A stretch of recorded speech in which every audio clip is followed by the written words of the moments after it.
Bueno, normalmente cuando surge este concepto de un saboteador, Ajá, o sea, de alguien que arruina tus planes, la mente dibuja casi de inmediato a un enemigo externo, ¿verdad? 100%, es lo más fácil. Uno piensa en alguien en la oficina buscando robar un ascenso, o tal vez un algoritmo oscuro de redes sociales diseñado meticulosamente para drenar nuestra atención. Claro, porque la amenaza, bajo esa lógica, siempre viene de afuera. Y es una narrativa sumamente reconfortante, digamos. Sí, te quita la culpa. Exacto. Creer que el peligro es algo externo permite mantener un poco esta ilusión de control. Sugiere que la amenaza se puede señalar, aislar y eventualmente bloquear o evitar por completo. Pero, a ver, luego uno decide asomarse a las profundidades de la psique humana y, esa reconfortante ilusión se desmorona en mil pedazos. Totalmente. Resulta que existe un saboteador oculto operando desde el interior de la mente de cada persona. No es un invasor, no es un accidente psicológico. Es parte del sistema. Es una parte fundamental, estructural e ineludible de nuestra propia anatomía mental. Un habitante constante de la oscuridad al que Carl Jung llamó la sombra. Y es un habitante que opera con una autonomía que es, bueno, aterradora. Las fuentes que analizamos para esta inmersión profunda demuestran algo brutal. ¿Qué cosa? Que si a esta faceta de la mente no se le presta la debida atención, posee el poder absoluto para arruinar relaciones interpersonales, estancar por completo el desarrollo profesional e inundar la cotidianidad con, una ansiedad que parece no tener origen lógico. ¡Qué locura! Y por eso hoy vamos a realizar una inmersión profunda en este rincón oscuro de la mente, guiados por los mapas súper detallados que dejaron pioneros del psicoanálisis y la mitología. Nos basando en los hallazgos de Joseph Campbell en su obra El héroe de las mil caras, las investigaciones fundamentales de Carl Jung sobre arquetipos y, bueno, la síntesis moderna que ofrece el psicólogo Antonio Laceras. Que es brillante, por cierto. Es muy buena. Y la misión de este análisis es desentrañar qué es exactamente esta fuerza oculta, entender los mecanismos precisos mediante los cuales dicta el comportamiento humano hoy, en pleno 2026. Y descubrir por qué, paradójicamente, el doloroso proceso de sentarse a negociar con esta sombra es la única llave real hacia la creatividad y la plenitud psicológica. Es un recorrido indispensable, o sea, para quienes sienten una frustración constante por caer en los mismos patrones destructivos una y otra vez. O enfrentan conflictos inexplicables con colegas, claro. O bloqueos creativos insuperables. Bueno, este análisis les va a proporcionar la arquitectura exacta de su propio laberinto mental. Tal cual. Así que, a ver, vamos a desempacar esto paso a paso. Para entender las tácticas de este saboteador, primero hay que entender la casa en la que vive. No podemos hablar de la sombra sin antes mapear cómo está construida la mente. Y aquí, digamos, hay una división histórica inmensa en la psicología. Sí, durante mucho tiempo la visión de Sigmund Freud dominó por completo la conversación, ¿no? Absolutamente. Freud imaginaba el inconsciente casi como un ático polvoriento, un depósito personal donde la mente iba tirando, escondiendo los recuerdos reprimidos, los traumas de la infancia, los deseos inaceptables del individuo. Y es una metáfora muy útil, para entender el psicoanálisis temprano. Claro, porque en esa época el inconsciente se consideraba un espacio estrictamente biográfico. Si alguien no había vivido una experiencia en carne propia, pues esa experiencia no podía estar en su inconsciente. Tiene lógica. Tenía lógica, sí.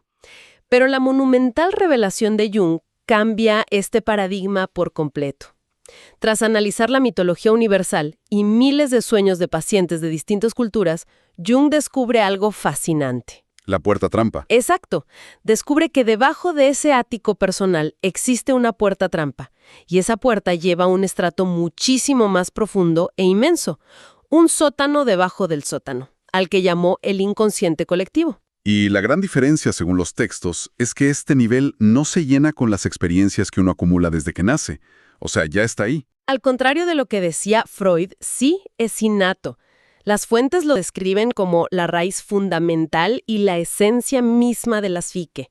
Este inconsciente colectivo está plenamente constituido en el momento exacto del nacimiento. ¡Wow! Es un sustrato universal, idéntico en su estructura base para absolutamente todos los seres humanos. O sea, no importa si alguien nace y crece, no sé, inmerso en la hipertecnología de Tokio o en una comunidad aislada en la cordillera de los Andes. No importa en absoluto.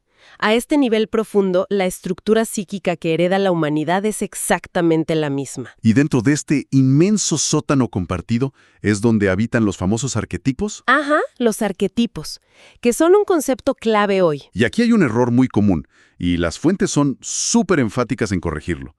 La gente suele pensar que un arquetipo es una idea ya revelada y terminada. Sí, como si un bebé naciera con una fotografía mental ya impresa de lo que es, digamos, un héroe o una figura materna. Tal cual. Pero el material de las eras usa una analogía que me pareció brillante para aclarar esto. Él describe a los arquetipos como los cauces secos de los ríos. Esa imagen es perfecta, ilustra súper bien la dinámica entre lo universal y lo individual. Pensemos un poco en el Gran Cañón, que fue labrado por corrientes de agua durante millones de años. Ajá. Según esta teoría de Jung, la psique humana nace con inmensos cauces psicológicos ya formados por la experiencia repetida de incontables generaciones pasadas. Son disposiciones funcionales. Moldes vacíos. Moldes vacíos que están secos al nacer. Pero a medida que la persona vive, esa experiencia individual actúa como el agua que empieza a fluir y a llenar ese cauce. Claro, y es en ese momento de contacto con la realidad cuando el arquetipo cobra vida. Deja de ser una estructura pasiva y se convierte en un patrón de comportamiento súper poderoso. Exacto. Si usamos una analogía un poco más cercana a nuestra era digital en este 2026, es como decir que la humanidad entera nace con el mismo sistema operativo de fábrica. Ese sería el inconsciente colectivo. Me encanta esa traducción al lenguaje tecnológico.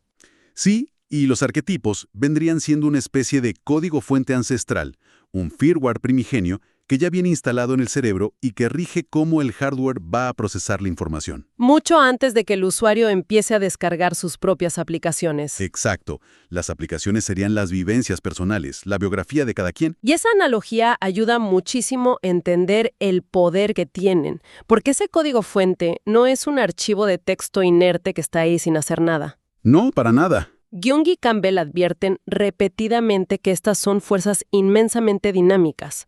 Los arquetipos son el puente que une el abismo del inconsciente con la acción práctica y cotidiana, Operan en un segundo plano todo el tiempo. procesando datos constantemente y guiando el comportamiento humano desde las sombras. Sí, dictan de manera invisible cómo un individuo reacciona ante la autoridad, qué tipo de parejas busca compulsivamente o cómo responde ante una amenaza inminente.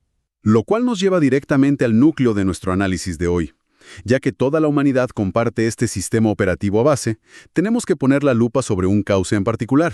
El más intenso de todos. Según los autores, hay un arquetipo que es ineludible, inmensamente poderoso y potencialmente el más peligroso de todos. Y ese es la sombra. La sombra es particularmente fascinante porque posee una naturaleza dual. A ver, por un lado, tiene una capa que es puramente personal. Lo que ocultamos, ¿no? Claro, alberga todo aquello que el individuo ha ido reprimiendo, ocultando o negando a lo largo de su biografía, simplemente porque su entorno social, su familia o su propia moral le indicaron que era inaceptable. Esas partes feas de uno. Pero, en su núcleo profundo, tiene una faceta arquetípica universal. Yo no utilizaba una expresión muy particular y un poco perturbadora para describirla. La llamaba la cola del saurio. La cola del saurio. Uf, eso me hace pensar de inmediato en el concepto moderno del cerebro reptiliano. Sí, va por ahí. Esa estructura primitiva encargada puramente de la supervivencia egoísta, la que reacciona sin ningún tipo de filtro moral. Es hacia allá, hacia donde apuntaba Jung con esa imagen. La conexión es muy acertada, sí. Jung usaba esa imagen evolutiva porque la sombra representa de alguna manera la parte inferior de la personalidad. El eslabón perdido. Es el eslabón psicológico que vincula al ser humano moderno, tan civilizado y bien peinado, directamente con su pasado zoológico y animal. Es el hombre primitivo que sobrevive en el interior. Qué fuerte. Y ese espacio oscuro contiene todas las tendencias instintivas, rudimentarias, violentas y profundamente egoístas que, bueno, el pacto social de la civilización nos exige ocultar para que podamos convivir en paz. Ahora, hay un detalle en las fuentes sobre cómo opera esta sombra en la vida diaria que me resultó contraintuitivo, pero sumamente específico. ¿Cuál? El material señala que la sombra regula de manera directa las relaciones entre personas del mismo sexo. O sea, quien no tiene integrada esta parte oscura, supuestamente sufrirá relaciones súper ásperas marcadas por celos irracionales y una competencia destructiva, pero específicamente con individuos de su propio género. Es un punto que suele generar bastante desconcierto cuando uno lo lee por primera vez, pero responde a una lógica psicológica impecable. A ver, explícanos eso. Todo se basa en cómo funciona la proyección. La proyección, que es, digamos, la principal herramienta de la sombra, necesita un gancho donde colgarse. Ok. Para que la mente inconsciente pueda expulsar una inseguridad profunda o un rasgo propio que considera vil y proyectarlo en otra persona de manera creíble para sí misma, necesita un lienzo adecuado. ¿Alguien similar? Alguien que comparta un contexto biológico y de expectativas sociales muy similar. Necesita un espejo de alta fidelidad. Así es. Las personas del mismo sexo funcionan como ese espejo perfecto para la mente inconsciente. Ya entiendo. Si un individuo reprime profundamente su propia ambición despiadada porque se percibe a sí mismo como alguien puramente altruista y bueno, no va a proyectar fácilmente esa crueldad en alguien con quien no se compara de manera directa. La va a proyectar de lleno en el colega del mismo sexo que ocupa el escritorio de al lado. De pronto, sin una razón objetiva real, esa persona le parece insoportable, manipuladora y sumamente amenazante. Y ahí es donde nacen esas rivalidades tan inflexibles en la oficina o en los círculos sociales. Alimentadas por una envidia que en el fondo es solo el reflejo del propio saurio interior. ¡Qué locura! Es un mecanismo de defensa. Efectivamente, nuestra parte animal, instintiva, agresiva, literalmente lo malo y lo feo de la naturaleza humana, ¿no es la represión un mecanismo absolutamente necesario? Es lo que la mayoría pensaría. O sea, para poder funcionar en una sociedad moderna, para ir a la oficina en 2026 sin causar un desastre, o para interactuar civilizadamente en un mundo hiperconectado, necesitamos reprimir el instinto primario de atacar al que nos molesta. Claro, el instinto básico. Entonces, ¿por qué los autores insisten en que desenterrar a este saurio es tan vital? ¿No estamos 1000 veces mejor con la puerta del sótano cerrada con llave y doble candado? Es una excelente pregunta. De hecho, es la pregunta central que define el bienestar psicológico según Jung. Y la respuesta radica en lo que él llama la economía de la energía psíquica. Economía de energía. Sí. Las fuentes explican que negar o reprimir a la sombra no solo es un intento inútil a largo plazo, porque siempre encuentra por dónde salir, sino que compromete de manera gravísima toda tu estructura mental. Por el esfuerzo que requiere. Exactamente. Mantener a ese saurio encerrado, empujando la puerta del sótano todos los días, a cada minuto para que no salga, requiere un gasto de energía monumental y constante. Es decir, la mente destina la mayor parte de su combustible diario solo a tareas de contención. Se utiliza tanta, pero tanta fuerza psíquica para mantener la represión que el resto de la personalidad queda completamente agotada. Y las consecuencias de ese drenaje son devastadoras para la vida diaria de cualquiera. Empiezas a operar en modo ahorro de batería. Tal cual. Una persona que invierte toda su energía en mantener una fachada intachable, impecable, tiende a volverse superficial, rígida, apática. Se destruye por completo su espontaneidad. Pierde la chispa. Porque resulta que la psique no está dividida en compartimentos herméticos, digamos. En esa misma oscuridad inexplorada de la sombra, no solo reside la agresividad y el egoísmo. ¿Qué más hay ahí abajo? Allí también se esconden las intuiciones más profundas, la vitalidad pura y el motor creativo. Al encerrar herméticamente al monstruo, encierras también tu mayor fuente de vigor e inspiración. Ese es un giro brutal en la teoría.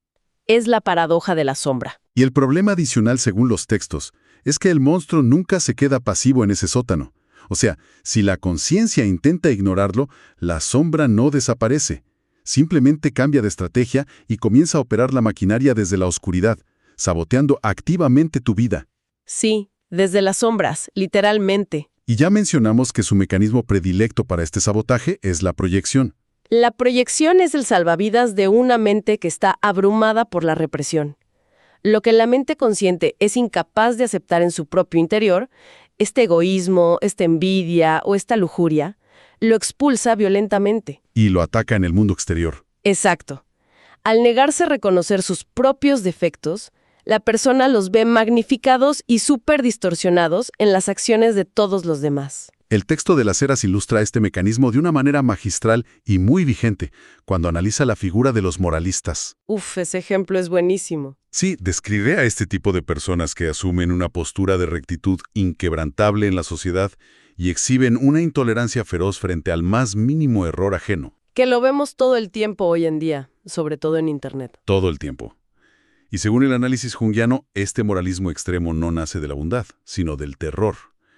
Tratan de construir una fortaleza impenetrable para tapar su propia sombra, Ven las actitudes de los demás como pecaminosas y escandalosas, sí. mientras consideran sus propias intenciones como dignas de la perfección más absoluta.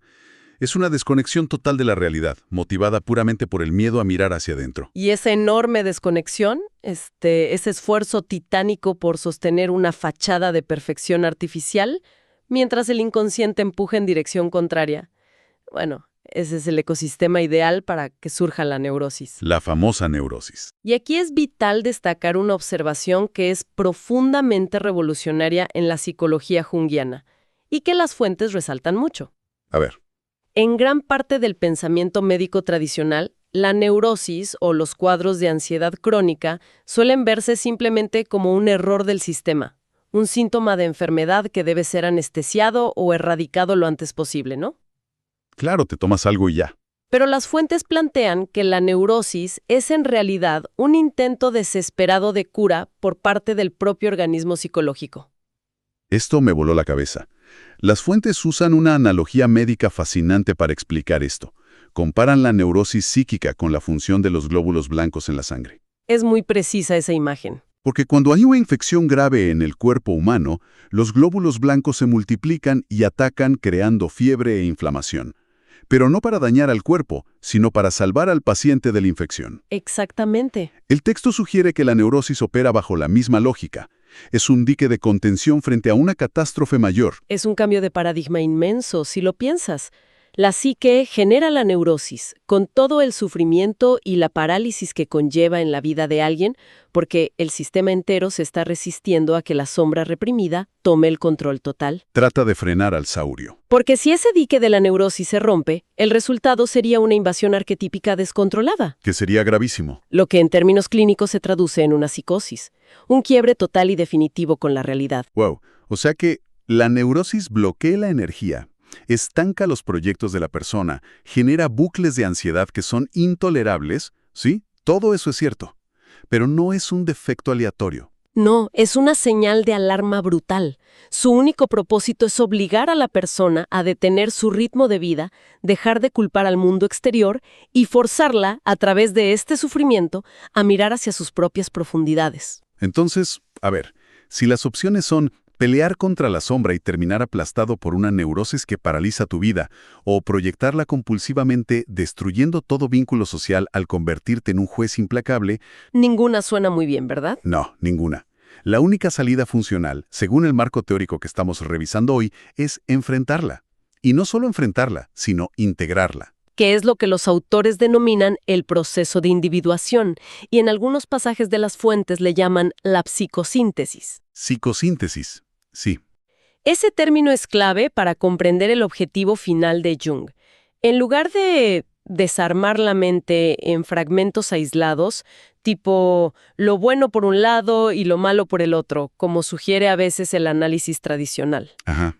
La psicosíntesis busca volver a unir todas estas partes fracturadas en un núcleo coherente e indivisible.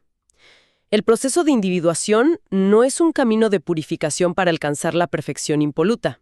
Eso es súper importante recalcarlo. La psique no busca ser perfecta, busca ser completa, busca abarcar la totalidad de su naturaleza, con luces y sombras. Y para ilustrar lo difícil y oscuro que es este proceso de volverse completo, el material recurre a los antiguos símbolos de la alquimia, que me pareció fascinante. Sí, Jung ganaba la alquimia. En infinidad de mitos y producciones artísticas, la representación arquetípica de la sombra suele tomar la forma de una bruja, Una figura lúgubre en medio de la oscuridad. revolviendo un caldero pestilente día y noche. Esa imagen genera rechazo e incomodidad profunda porque simboliza lo que los alquimistas llamaban la putrefacción. La putrefactio, sí. Y en el lenguaje simbólico de estos alquimistas medievales, el gran objetivo, sabemos, era transformar metales bajos y comunes, como el plomo, en oro puro. Claro, Pero la regla de oro de la alquimia establecía que antes de cualquier transmutación luminosa, la materia primero debía pasar por la fase de putrefacción, la máxima descomposición y suciedad. es decir, tienes que mancharte las manos primero. Llevado al plano psicológico moderno, esto significa que nadie puede alcanzar su verdadero potencial dorado sin antes descender voluntariamente a sus propias alcantarillas mentales. ¡Qué fuerte analogía! Hay que ahondar en esos aspectos vergonzosos, egoístas y oscuros. Y como dicen los textos, el objetivo es entrar en una discusión genuina con la sombra. Discutir, no rendirse a ella. Exacto. No dejarse poseer por ella, lo cual derivaría en un comportamiento sociópata, sino sentarse frente a frente a negociar en ese sótano. Pero claro, aquí surge la gran pregunta práctica para cualquier persona que vive en nuestra acelerada sociedad contemporánea. A ver, dinos. Si esta sombra es un experto saboteador que opera a espaldas de la mente consciente, ¿cómo se le identifica en el día a día para poder dialogar con ella? Porque, digamos, no va a aparecer por la mañana en la cocina con una tarjeta de presentación. No, ojalá fuera tan fácil. La mente tiene que tener alguna fisura por donde se escape esta información codificada. Y según las fuentes que analizamos, esa fisura principal son los sueños. Los sueños. Y aquí nuevamente la perspectiva de Jung supone una ruptura radical con el psicoanálisis clásico, ¿no? Totalmente. Freud aseguraba que los sueños eran simplemente representaciones disfrazadas de deseos infantiles reprimidos. Cosas del pasado. Pero Jung, por el contrario, descubre que los sueños funcionan como compensaciones objetivas y directas que provienen de ese inconsciente colectivo que mencionamos al principio. Ajá, para equilibrar el sistema. Su misión principal es equilibrar la actitud egocéntrica o desequilibrada de la conciencia vigilante. O sea, actúan básicamente como un termostato de la mente, para evitar el sobrecalentamiento. Es una analogía súper precisa. Pensemos en alguien que en su vida diaria está absolutamente convencido de su propia superioridad moral. Uno de estos moralistas que decíamos. Alguien que se percibe a sí mismo como un pacifista incapaz de hacer daño y que reprime de forma sistemática cualquier asomo de enojo, por más justificable que sea. ¿Qué pasa con sus sueños? Para compensar esa actitud tan artificial y extrema en la vigilia, el inconsciente operará como ese termostato, enviándole sueños profundamente perturbadores. Pesadillas, me imagino. Sueños llenos de caos, violencia gráfica o bestias primigenias desatadas. Y estas imágenes no aparecen por puro capricho neuronal, ni significan que la persona vaya a cometer un crimen al día siguiente. No son profecías. Son un contrapeso de emergencia. Aparecen para que sus impulsos salvajes puedan ser reconocidos por la conciencia, asimilados y eventualmente equilibrados en la psique global de la persona. Entiendo. Si bajados todo este andamiaje teórico a la realidad de quien transita la vida hoy, lidiando con bloqueos y frustraciones, este proceso de integrar la sombra es como verse forzado a sentarse en una sala de negociaciones con el peor adversario imaginable. El adversario interno. Ese adversario que representa absolutamente todo lo que uno desprecia y teme de sí mismo. Pero, y aquí está el giro, solo para descubrir a mitad de la junta que este personaje aterrador tiene secuestrada la otra mitad de tu creatividad, de tu empuje vital y tu pasión. Es un rehén muy valioso. Y la única forma de recuperar el acceso a esa energía, de volver a sentir espontaneidad real, es firmando un tratado de paz con él. Lo cual, inevitablemente nos lleva a preguntarnos cuál es el costo de ese tratado de paz. Porque aceptar a la sombra exige un tributo muy doloroso para el ego. ¿A qué te refieres? Quien decide emprender este proceso debe renunciar de manera definitiva a sus ideales inalcanzables de pureza. Debe sacrificar en esa mesa de negociación lo que la psicología junguiana denomina la máscara o la persona. Ah, la persona. Esa careta social impecable que todo el mundo construye meticulosamente y que hoy en día, sobre todo en redes sociales, pulimos hasta el cansancio con filtros y curaduría. Exactamente esa. La construcción de una máscara social es completamente necesaria y funcional para coexistir, para trabajar con otros. Digamos, no puedes ir por ahí siendo salvaje. Claro, necesitas buenos modales. El problema catastrófico surge cuando el individuo se identifica de tal manera con su careta que llega a creer genuinamente que él es solo esa fachada perfecta, negando de tajo la existencia de todo lo demás. Se cree su propio personaje de Instagram, básicamente. Tal cual. Renunciar a la ilusión de ser intachable duele muchísimo al ego, pero es el único camino que permite adoptar metas realistas y alcanzar lo que los textos denominan la verdadera mismidad. Mismidad. Suena profundo. Es un estado de profunda honestidad y aceptación de la propia naturaleza humana, asumiendo la responsabilidad absoluta por todas las luces, pero también reconociendo el peso de todas las sombras. Es un trayecto verdaderamente titánico.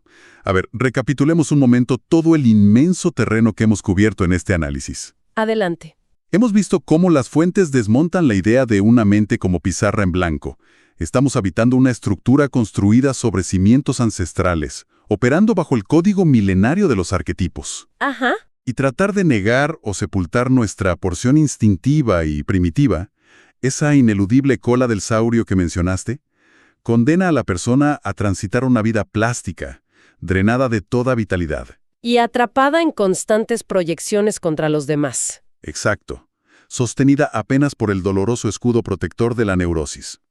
Sin embargo, si se asume la tarea valiente de integrarla, prestando atención a los mensajes cifrados que emergen en los sueños, se abre la puerta hacia este proceso de individuación o psicosíntesis. Un estado de integración interior que, según advierte el propio Jung en los textos, encarna el logro más alto del desarrollo humano. No es poca cosa. Es la compleja síntesis de todos los elementos opuestos dentro de la psique, un nivel de completitud que figuras históricas, mitológicas y espirituales han ejemplificado a lo largo de los siglos como la verdadera cumbre de la conciencia humana. Totalmente. Toda esta travesía por el sótano de la psique nos deja con un pensamiento final provocado por el material, una idea que, la verdad, resuena profundamente en el contexto de nuestra era actual. Es un tema muy vigente. Porque a lo largo de toda esta inmersión hemos detallado exhaustivamente el daño catastrófico que causa la represión de la sombra a nivel individual. El estancamiento, los celos, la parálisis neurótica. Sí, a nivel personal es devastador. Pero, si escalamos este concepto, la pregunta que surge es escalofriante. ¿Qué ocurre cuando no es un individuo aislado, sino una comunidad entera, un país o una sociedad global, la que reprime sistemáticamente sus instintos destructivos bajo una frágil careta de superioridad moral y perfección civilizada? Los análisis de Jung son, lamentablemente, dolorosamente proféticos al respecto.